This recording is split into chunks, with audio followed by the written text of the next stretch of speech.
sing it one and all. Join in the chorus, North Melbourne's on the ball. Good old North Melbourne, they're champions, you'll agree. North Melbourne is the team that plays to win for you and me.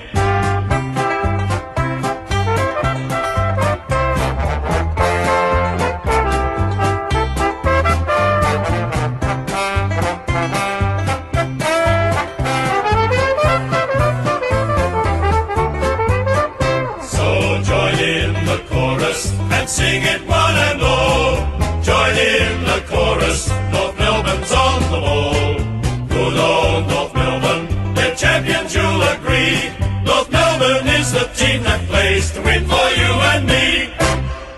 Welcome back, Shin Boners. On today's pod, we will be covering a comprehensive 39-point victory last night in the qualifying final against the Hawks. The Roo Girls through to a fourth straight preliminary final. To help me break it all down and go through what was a very interesting game, the Big Chief as always. Chieftain, what was your biggest takeaway from last night's encounter? Well, thanks, Baz. Biggest takeaway, it's the death of Hockball. They can't score, can they? The old selfie girls, old Hockball. They're terrible. Last 2 weeks against the reigning, defending, undisputed, undefeated, record-breaking, champion Kangas girls, they can't score. Round 12, 10-7, 67 to 2-6, 18. Last night, how many goals they kicked? None. I'm making it simple for you. None. How many fingers do you need to count how many goals? None. Don't need any. 0, 3. 3. That's terrible. And you can't blame the conditions. They made it a tight, contested game, but we still kicked away in the last quarter. 5-12, 42. So, 39-point victory. Hockball's dead. No selfies, girls. Don't worry about bringing your cameras. And no, don't worry about planning your little goal celebrations because they won't be required either. They'd have a heap stacked up, wouldn't they? And we banged them up, which we'll get to, no doubt. I think Carlton, if they can beat West Coast, they're a big chance to beat Hawthorn. I think it's straight sets 2 years in a row. Oh, it'd be good to see. I wouldn't be mad about it at all. My biggest takeaway is that Jazz Ferguson last night, before she ran out, just took a big dose of angry pills because the way she was playing was fantastic. Physical, definitely up the Vicky Wall sort of alley there. And while we're speaking about Vicky Wall, you've just got to call a spade a spade. Opposition players are dead set scared of her. Yeah. Like, you see them look back and see Vicky and they think, oh, you know what? They got the head on the swivel, haven't they? They're looking around for Vicky, and when she tackles, they stay tackled. A couple of crunching tackles, and they just lay there, sore, don't they? As you would. Like, I'd be scared. Big Vicky coming at me too. Yeah. Oh, goodness me. What a offensive weapon she is, and then just a tackling machine as well. But to focus on Jazz for a bit, very much an undersold part of the side, part of the steadfast defence that is the number one in the competition, and just loved her game last night. She just wanted to impact every contest and played with a level of ferociousness that we haven't really seen from her before. Not that consistent anyway. Yeah, no, I think she's always been pretty hard at it, but it just stood out more last night. And when she stood over her opponent after flattening her, that was the moment of the night for me. Yeah, just had a little bit of a power stance on top of her. Reminded me of the famous Ali photo where he's knocked out Sonny Liston and just stood there. It was just a momentary stance. It wasn't too arrogant or too much because it was a result of a head clash, but McDonough came off second best. It was definitely on the big dog. Yeah. A lot of big dog energy. Get out of my kitchen type operator. Yeah, that was fantastic. Before we break down the game a little bit more, just to sidestep a little bit, there was obviously some news in the AFLW space last week. So let's start with the Coaches Association Award, where we've had a 1-2 finish. So that's how much we are flying. Ash Riddell, much deserved. She's walked away, crowned as the champion, and Jazz Garner in second. Yeah, and it would have been... I wonder if Jazz had played every game, how tight it might have been. Because you'd have to put her in for at least another 8 votes per game. And she obviously missed the one full game, but was injured early in the Freo game, so wouldn't have polled in that. But Ash, very deserving winner. But it might have been a tie, couldn't it? Well, imagine that. We know we've got the 2 best players in the comp. It's just confirmed it now. The coaches certainly know. Yes, and no doubt the girls won't be looking too far ahead because the big one's still up for grabs, the Emma Carney Player of the Year award that we'll be getting to the votes to a little bit later on in the show. Yes. And the All-Australian squad as well, where, my goodness me, there's been some unlucky omissions, but we had 6 girls nominated as part of the squad. How many do you reckon will make the final side? Well, you lock the top 2 in, Ash and Jazz. They're a lock every year. I think Randall should make it. Yeah, I think... I think Gemma Houghton kicked the most goals, so they'll have to put her in, won't they? But I reckon Randall's got a lot more goal assists or score assists, hasn't she? She's been really good at the ground ball, release handball. She's often 1 on 2. So I think I think they all should make it. So I'm going to make a case for everyone. Box office Bogue has to make it. Yeah. Has to make it. How many other 3rd, 4th tools have kicked 20 plus goals? And she's on the streak. The streak is alive. The box office streak continues. It was a bit worrying there that she hadn't kicked one until late in the game, but the streak continues. Yeah, so she's the only player, or has the longest streak of from debut kicking at least 1 goal in every game. She's done it every game she's played, and she's a leader in that category by, I don't know how much, I haven't got the stats in front of me, but she's well in front. No one else has done it to this standard. No, they 13 haven't. in a row. And of course, Ash and Jazz were the 2 we're referring to that should be walk-up starters. But then Libby Birch, like last night's case point A of why she should be the All-Australian fullback. You can't have a back line that no one can score against. I mean, Hockball, we've killed Hockball 2 weeks in a row. They're meant to be the second best team. They're certainly a top 4 team. And they can't score against us. And yeah, Libby's one of the leaders. Well, they're all leaders down there. We've already mentioned Jazz. Obviously, we've got Carney, who we'll get to. Just fantastic. So you've got to reward it. We didn't get any backline players in last year. Oh, I'm still filthy. Sarah Wright should have been a part of that side last year. I'm still filthy about that. Absolutely. And I think, so we think Libby should be in there. Yeah. She probably doesn't jump off in the stats wise. Probably doesn't get... There's probably some weak-ass defender from some other team that gets a lot of sacks because they take all the kick-outs and whatever. And the ball lives there. But I think she should be in it. And obviously, Carney should be in it as well. It just gives that drive. How good's her ball use? Yeah, I don't think she'll make it. No, I don't think she will I think either. she probably missed... She only missed how many games? Missed a couple of games. And she was managed in a lot of games. Yeah. So she only plays 60% game time, probably on average. I'd like her to make it, though. She would have made it last year until she ripped the string. Yeah.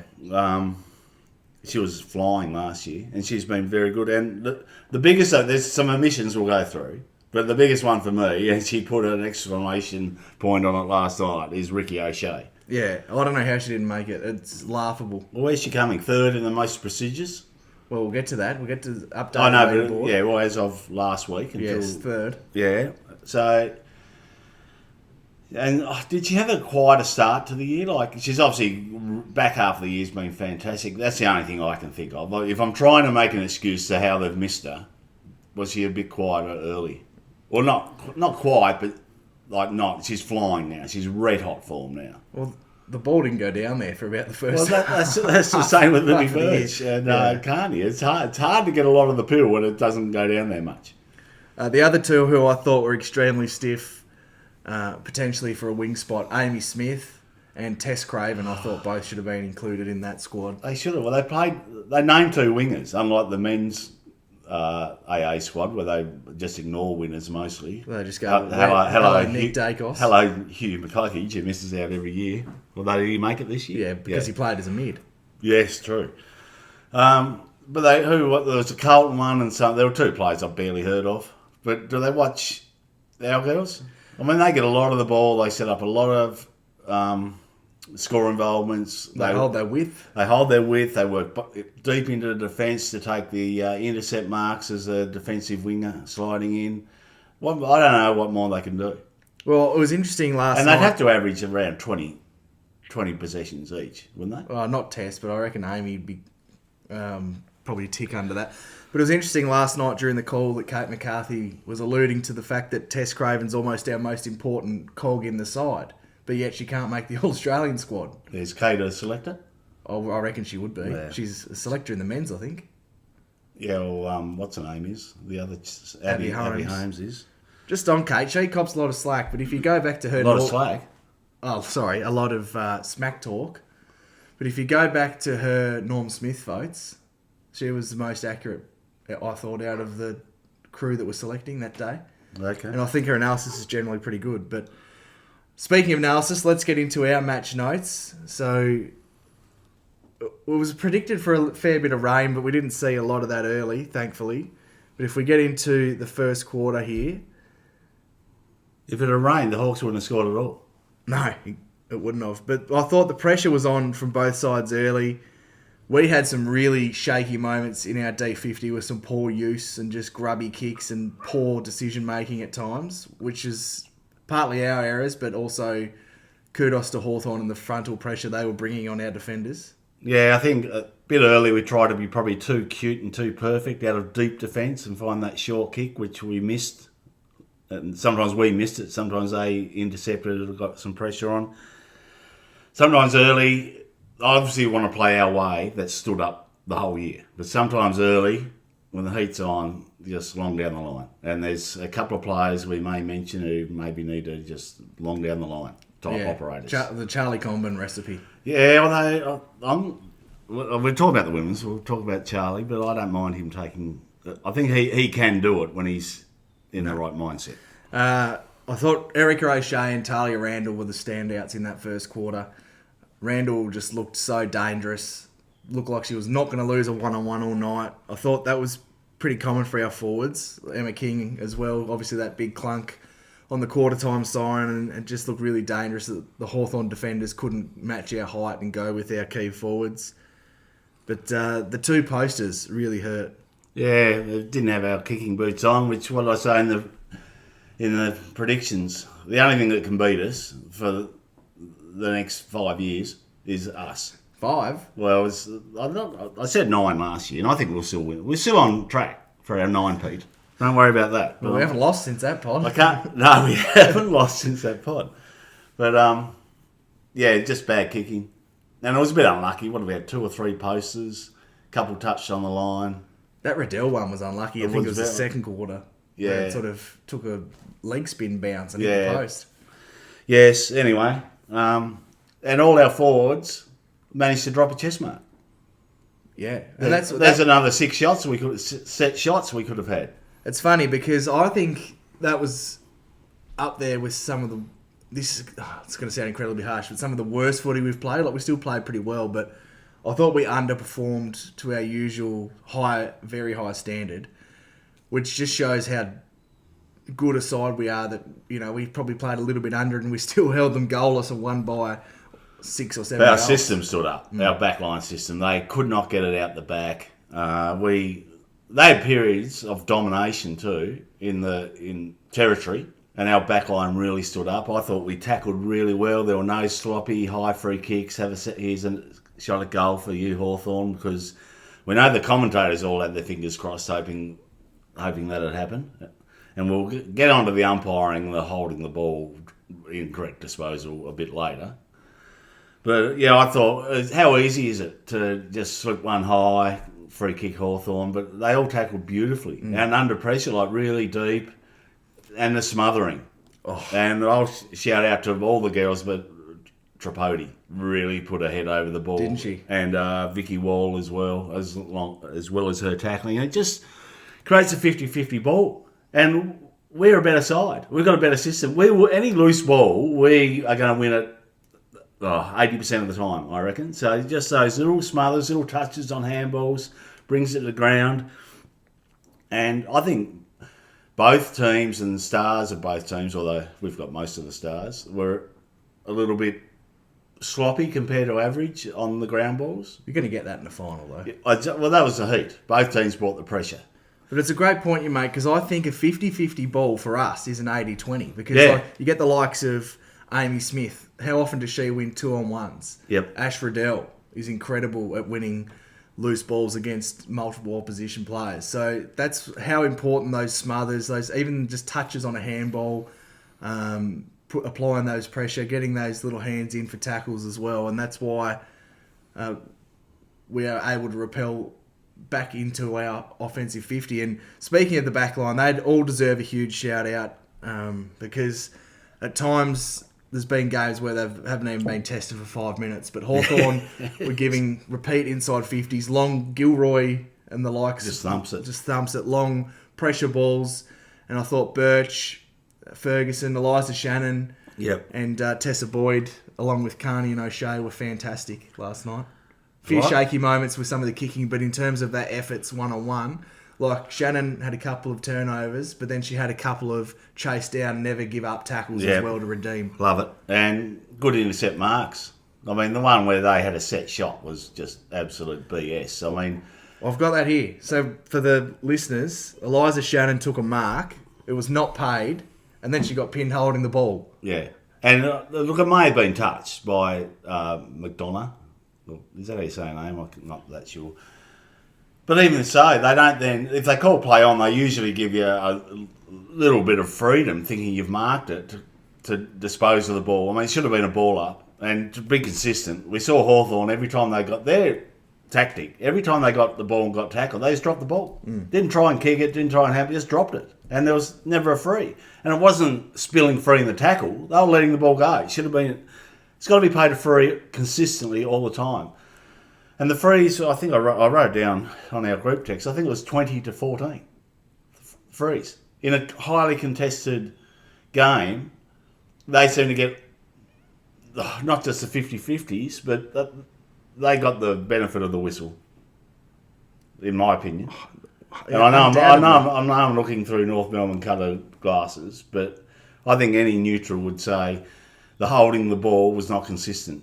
That hasn't been all year. That's the problem. If we were tackled, it was holding the ball or incorrect disposal. If they were tackled, just drop it, throw it away, whatever was play on. It happened time and time again. But the officiating in general in the AFLW is so far below par. It's not funny. Well, I thought it might improve. Yeah, but a bit of squeak there. I thought it might improve in the finals because obviously you're meant to be getting the better umpires. And I thought it was generally a bit better last night, except for that holding the ball was so inconsistent. Number 41, I don't want to see him again. No. I'd be saying, pack your bags up, son. Yeah, no, I agree. He was horrific. The other really poor free kick was, and she didn't get a lot herself that she should have got as well, but Kate Shearlaw spoils a ball and gets free kick again. What the hell? That was the worst decision of the night because the dropping the balls can be hard to see. You got to maybe look through a few bodies because they stand about 25 metres away, don't they? The umpires, and they're just little. They're not big type operators, are they? They're not anyway. But that was 1-on-1 contest. How can that be free? Yeah, it was hard. It's a hard bloody game. It was just I don't even think she got that much of the body. It was just a spoil. Or she jumped over and knocked her down. If she'd have marked it, it would have been paid a mark. Yeah, ridiculous. Absolutely ridiculous. But the umpiring, yeah. She did something to the umpires, Kate Shearlaw, because that other one delivered out of bounds when she was just trying to pick the ball up. Don't. And I'm glad she ran to the bench after because I reckon she might have given an almighty spray to the umpire, which Talia Randall wanted to at some point when that hands in the back free was called too. She restrained herself very well. Yeah, well, she plays in front mostly, and that happens to her all day. And then when she gets the position in the back, and it wasn't a huge push. I don't think she cleared the space. So it was 60% holding the space, 40% clearing it. But anyway, they paid it against her because Hawthorn was still on zilch in the goal column. Guess what? Spoiler. They ended there. The big boss was shown in the crowd. Which one? Dylan. He wouldn't have been happy with Hawthorn 0. Oh no. So who knows? Anyway, let's get on to some positives because there were plenty of positives. We can talk all day about the umpiring, but let's shine a light on some of our probably less pumped up stars. And I want to start with Bella Eddy. Her hands in and around the contest are unreal, and her move to the midfield in the absence of Mia King. Like she's taken to like a duck to water. Yes, her decision making is up there with Ash Riddell. It is, and Jazzy Garner, I suppose, but she's similar size to Ash Riddell. How many fakes does she do? Like, she'll fake a handball or just a hip swivel and then through the gap, and such a good decision maker and user. Yeah, when she got that ball I just wish in that last quarter, she'd get it 25 times a game. Yeah. Imagine that. Well, she's still young. I know. She'd be the best player, arguably, in the league. We'd have the top 3 then. When she got that ball running inside 50 in the last quarter, if I had a record, I would have just put it straight in the goal column because she's such a classy finisher. Yes. And we've seen that time and time again. Yeah, no, her move to the midfield, is fantastic. We love Mia King and what she does in there, but she's more classy with ball in hand. But Mia's the defensive and because she's played longer in the midfield, gets more of the ball in the midfield. But it's another good weapon to have moving forward on our road to the 9-peat. Another one who we need to show some love, Tess Craven. Every time she touches the ball, something good happens. And she's right up there in terms of the best kick in our side. Yeah. And a great decision maker as well. Yes. And on a night where I think Amy Smith was a bit quiet, maybe the ball didn't go out to her wing as much, but I thought Craven was really impressive. And someone else who I thought was Jenna Bruton again. Yes. Playing that high half forward role. Another good ball user. Does not waste the disposal. Maker. Yeah, just good decision maker, good ball user. And you've got to remember Gat. I thought Gat was much better than last week, as in better second up, better for the run, as they say. I think the wing, it'd be interesting to see their time on ground, because obviously with 3 of them now, Amy Smith and Tess are probably getting a little less time on ground. Just on Gat, those set plays that they do, where it's often Garner releasing an inboard kick to Gat, who's read the cues and run forward, that is the best play in football. The highlight of the night was Jazzy's kick, long kick to her, hit her. She had someone about a metre or 2 behind her, hit her on the run, didn't have to break stride, and Gat didn't fumble, took the overhead mark running away. It's like the wide receiver in NFL. And had someone ride on a hammer and just a little inbound step. Yeah, she thought, you're not catching me. Exactly, and then released a handball. I think it was to Eddie. I think it was, yeah. Did that end in the Alice goal? Oh, I can't remember, but it was the play of the night, regardless. That kick from Jazzy and then the mark. The grippo on the fingers was working. That was fantastic. And then to keep going. Like a lot of teams, if they'd mark that, well, they wouldn't mark it to start with. But if they did, they'd stop and go behind the mark. But just kept going. Kept the accelerator planted. Erika O'Shea, there's so many superlatives you could use about her game. But the question I have for you, is that her best game for the North Melbourne Footy Club? Yeah, I think so. There's a couple that have been in contention, but yeah, probably. And 4 quarter too. Because the ball was 50-50, wasn't it? Like in forward halves. I don't know the exact stats, but on the feel of the game, probably until the last quarter, but it was certainly spent a lot more time down there than when we play other teams and we win by 80 points. But they all press up high anyway, so she was getting the ball more half-back flank where her position is than wing, 60 out where she gets it when we're just dominating possession and just the dump kicks come out. And she doesn't lose any one-on-ones either. Quite often the loose ball, she'll win it and then drive with her legs. And her body spoils as well. Quite often came across and impacted the contest. She just had an overall phenomenal game, I feel. Yeah, she's very brave in the air for someone of her stature. And, yeah, it just gives that bounce off half-back. Love it. Well, we've got her, we've got Carney can do it. Eliza Shannon has a crack at doing it. It's just, you can't keep them all down. I think in previous years she was Carney's sidekick, but I think she's the number 1 running carry player now. And we just get different instances with Carnes doing it, but I think Ricky's the number 1 sort of rebound 50 player in our defensive 50 now. And they definitely look for her a lot more than they have in previous years. Yeah, and her kicking is very good for an Irish girl who's grown up with a round ball. Like Carney's kicking is elite, but Ricky normally finds that winger, can hit the short 30-metre one or can just drive it long to Randall and they go to work. The tall forwards go to work. Let's talk about the game style a little bit. Like, what do you think of Hawthorn's tactics? They obviously brought pressure around the ball. They probably had extra numbers around the ball at times, and they certainly flooded back to clog up our back line. Our forward line at times. Well, they wanted to keep it as low scoring and sort of contested and congested game, which is probably not a bad move on their part. Well, it kept them in the game, theoretically, to a three-quarter time, didn't it? Which gives them a chance on the scoreboard because they're, three or so goals down at three-quarter time. So all it takes is a couple of ill-disciplined acts, a couple of the whistle in the wrong part of the ground, and they can, put on a couple of goals. But, I mean, realistically, they didn't ever, unless that happened, they didn't ever look like scoring, to be fair. So, would you rather... I suppose kudos to them. It's the only way they probably think they can beat us. And it was interesting post-match hearing the comments from Jazzy Garner. Did you catch that? No. When she was being interviewed, she sort of alluded to the fact that they had an extra at the stoppage, but then pumped up our back line for holding them goalless and saying that, different teams throw different strategies at us. Because I think whoever was doing the interview was sort of alluding to the fact that we're unbeatable. And she just said, we get different things thrown at us, so we've just got to work our way through it.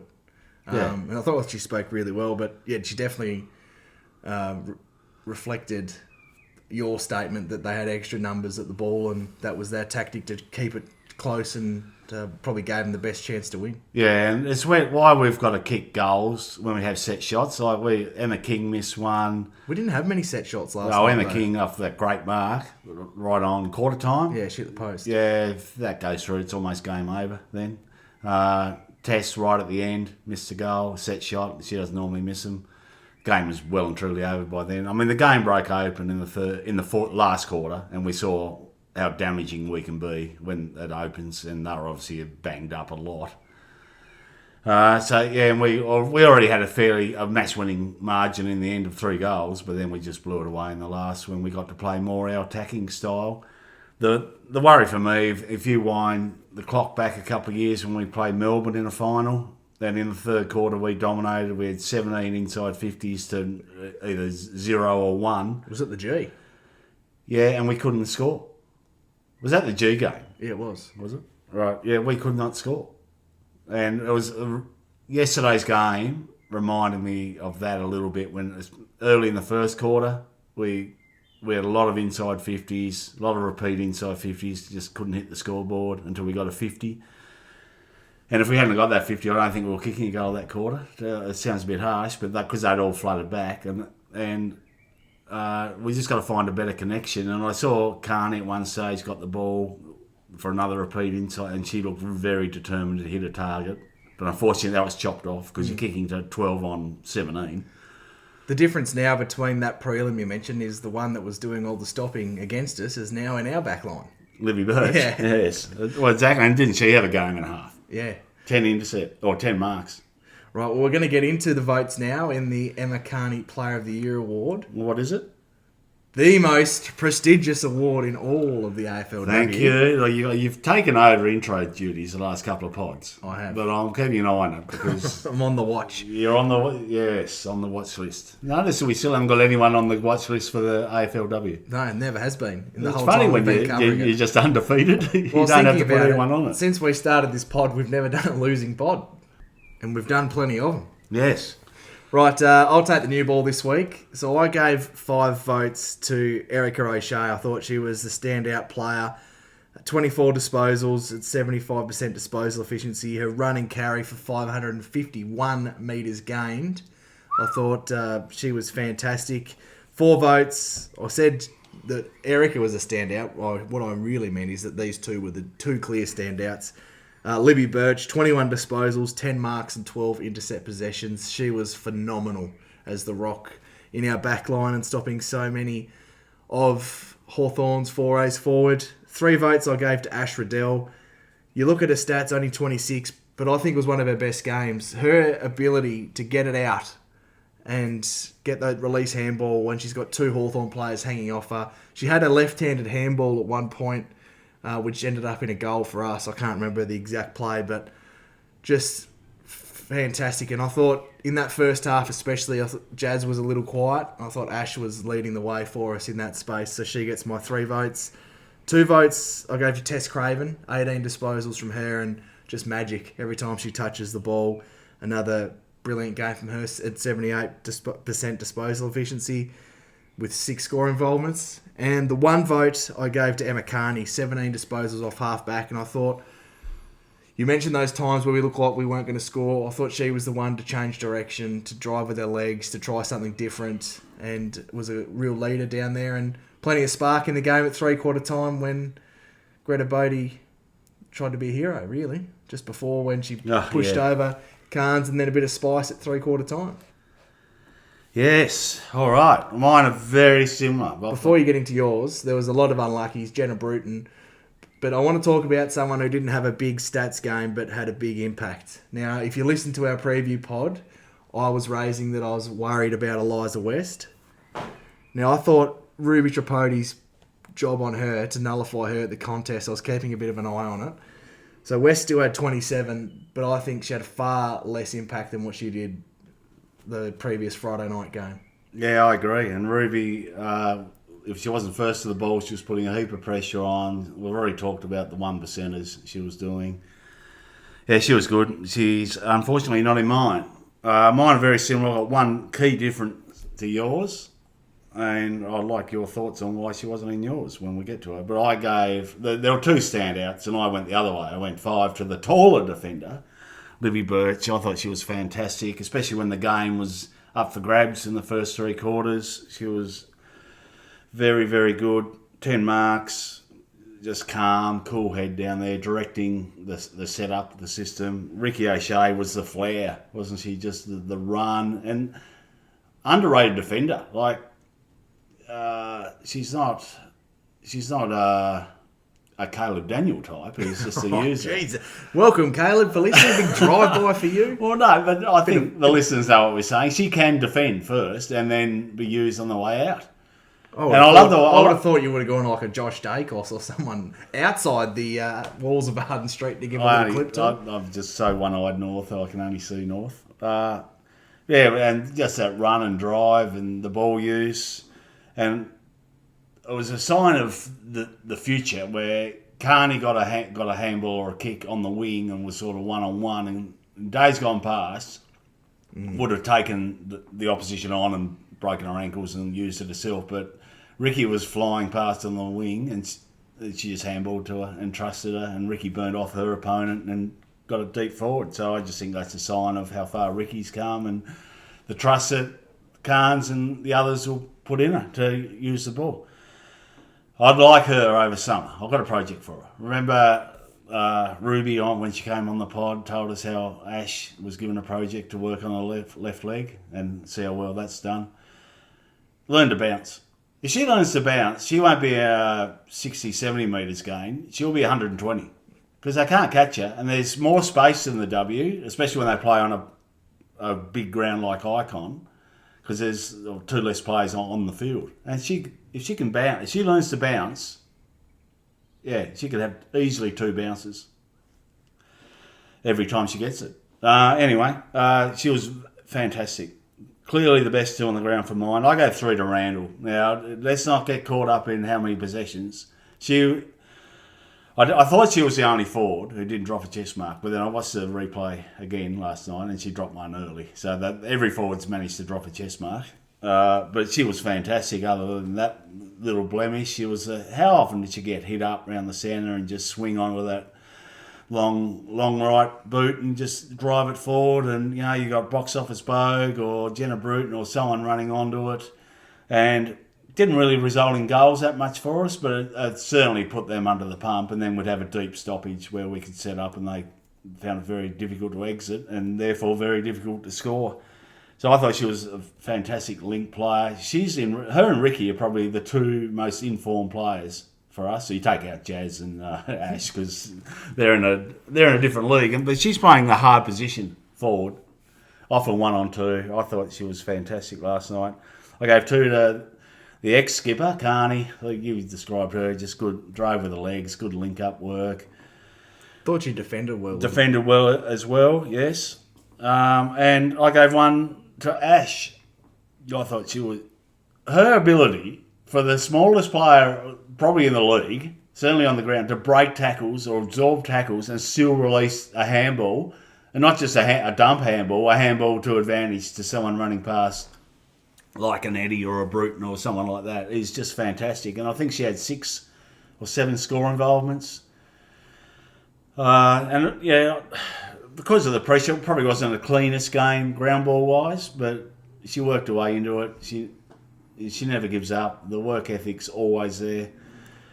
And if you've got a young lad or a young lass, if you're a parent and you want to get him into footy, there's a footy clinic called Back to Basics, which is run by Jazz Garner and Ash Riddell. I'm not sure there's 2 better players to learn off. No, exactly. And, well, go to the unluckies, Jazzy.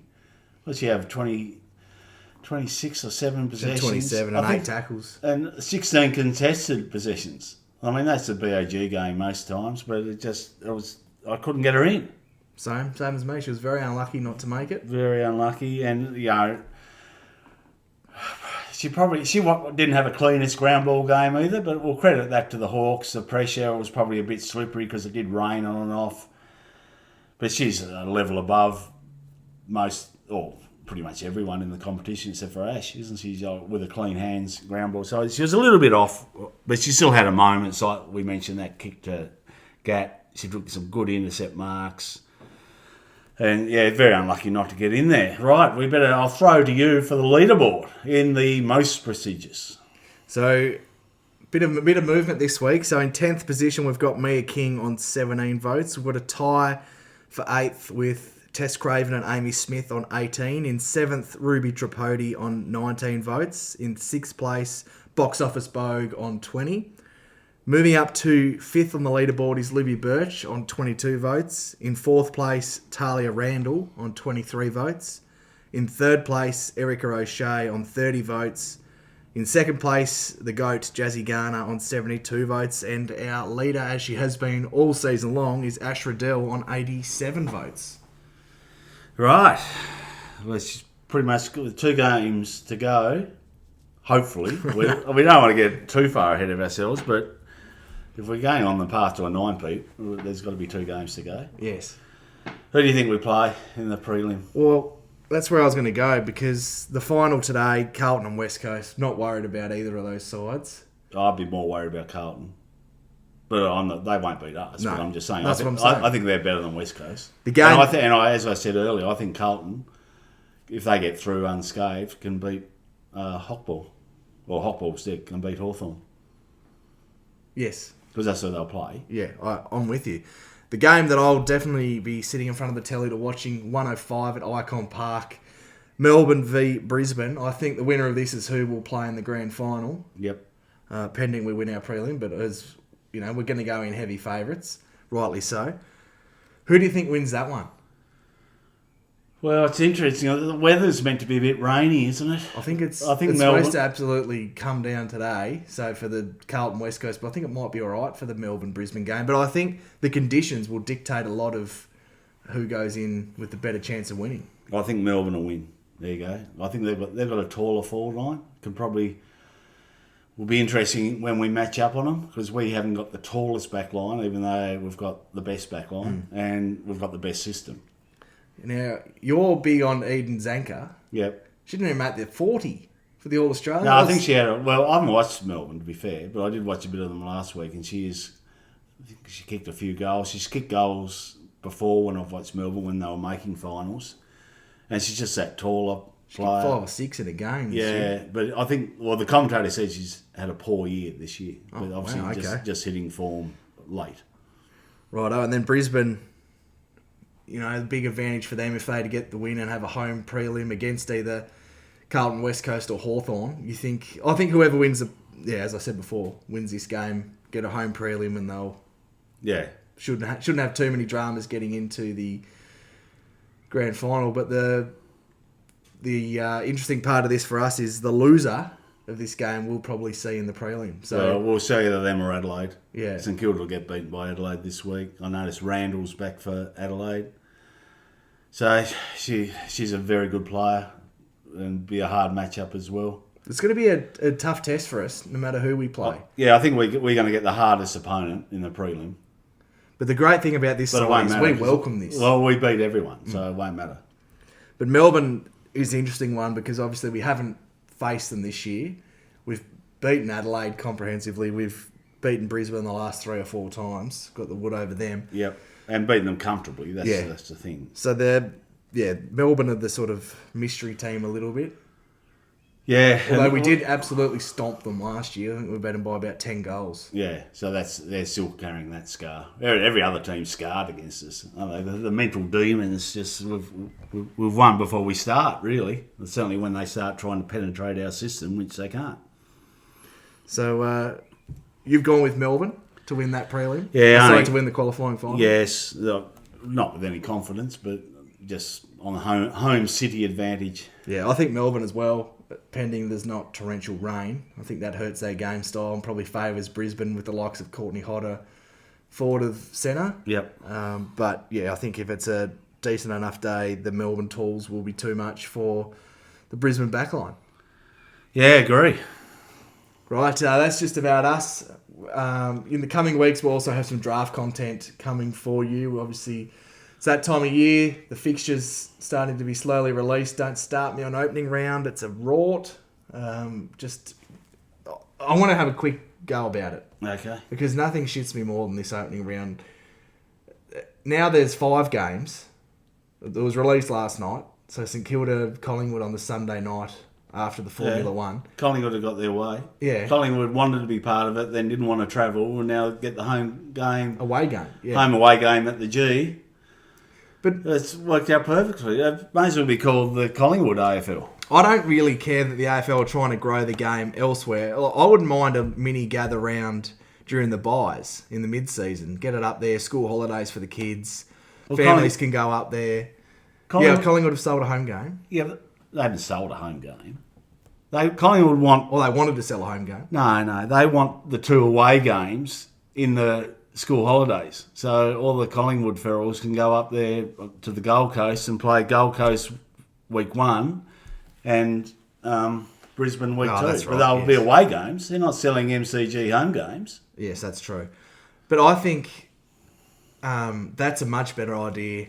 You know, Yeah, but not for a spotlight. Collingwood. No, but I'm saying the mini gather round during the buys or something like that. Put a spotlight, 2 big primetime games in Sydney or in Sydney one week, Gold Coast the next.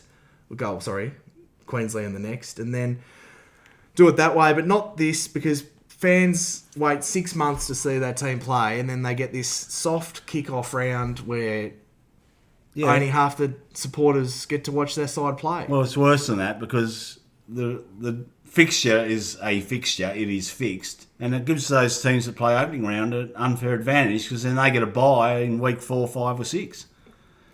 Agreed. A nice little rest when you've bruised up playing real football. There's enough inequalities in the fixture as it is without... Whereas we and, the minnows, us and the other, 5, the other 8 teams, so less than half, just have to play straight through to the normal bye round of week 11, 12, 13, whatever it may be. So it's an unfair advantage.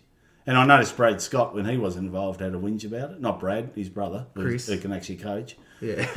Chris had a whinge about it, but I think Geelong are involved now, aren't they? Are they one of the teams going Yes. north? So he won't whinge about it now. They're playing Gold Coast. They had the perfect opportunity to kick the season off with a grand final replay, and they've dropped the worst game to start a season in a long time. Well, Sydney-Melbourne a couple of years ago was a snore fest, but Carlton-Sydney...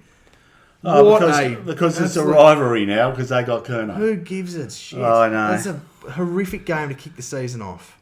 Yeah, and who do you just... 2 sides that didn't make the 8. Who's left for us to play We'll probably in week 2?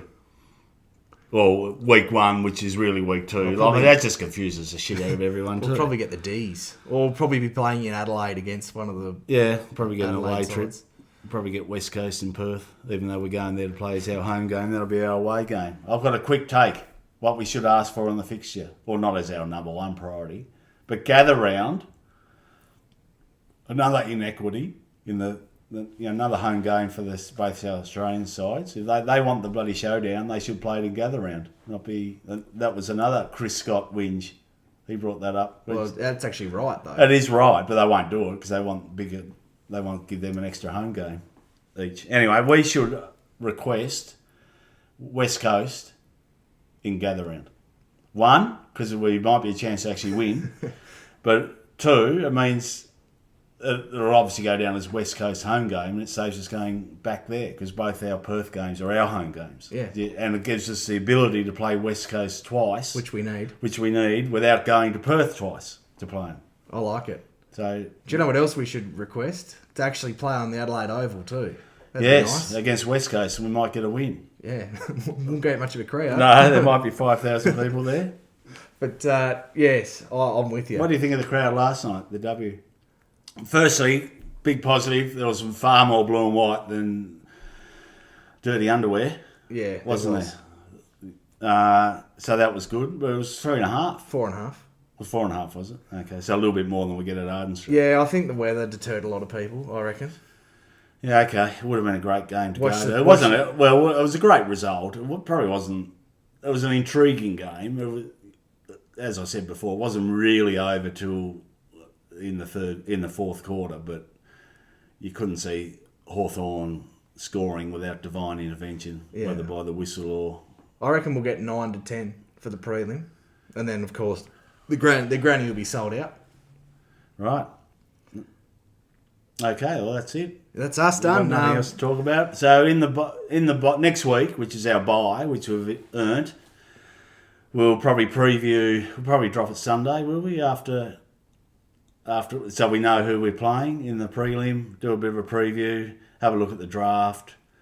Anything else? Anything the listeners want to throw on where they were, the socials or wherever. If there's anything you want us to discuss, or you got any questions about the draft or the W or anything.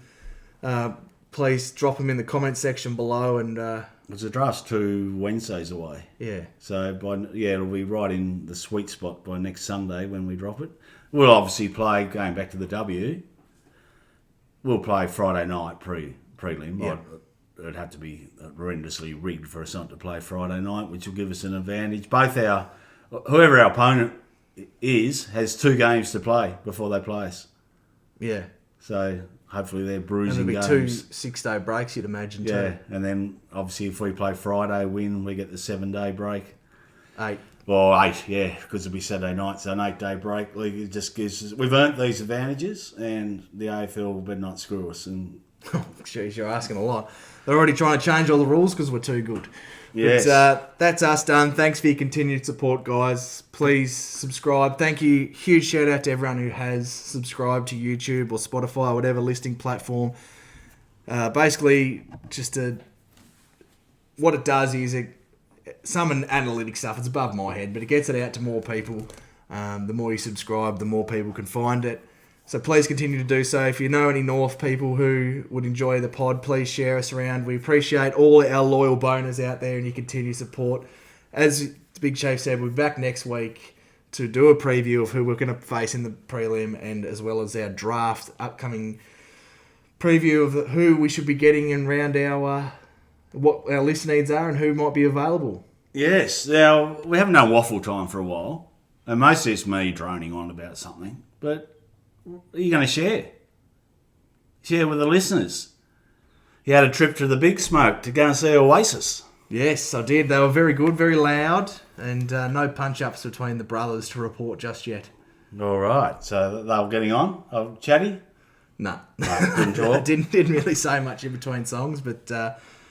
Now, we went and saw U2 and saw Noel with his, what are they called? High-flying birds. High-flying birds. They were the pre to U2. They were pretty good. And remember that bloke in Adelaide?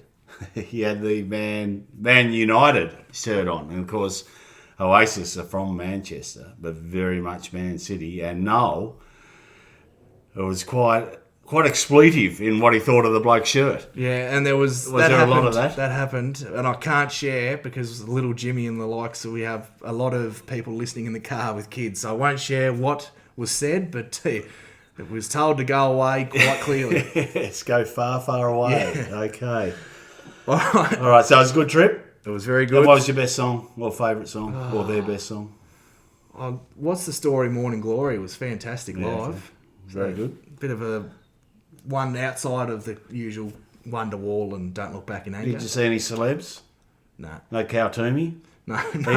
Chom was there. A lot of the I was boys- going to say, did you see Chom? Cow Dawson and I think George was there for another night. Okay, nice. Because Cow Toomey went to every concert. Yeah, he did, didn't he? That's right. I forgot about that. Anyway, So that's much enough for his waffle. draft at Intel. Yeah. Like, all right, yeah. Shift to Sheehan doing all the hard work. Yeah, exactly. All right, that's enough waffle from us. We'll see you next week. Go on the Kangas. Go Roos! Good old North Melbourne, they're champions, you'll agree. North Melbourne is the team that plays to win for you and me.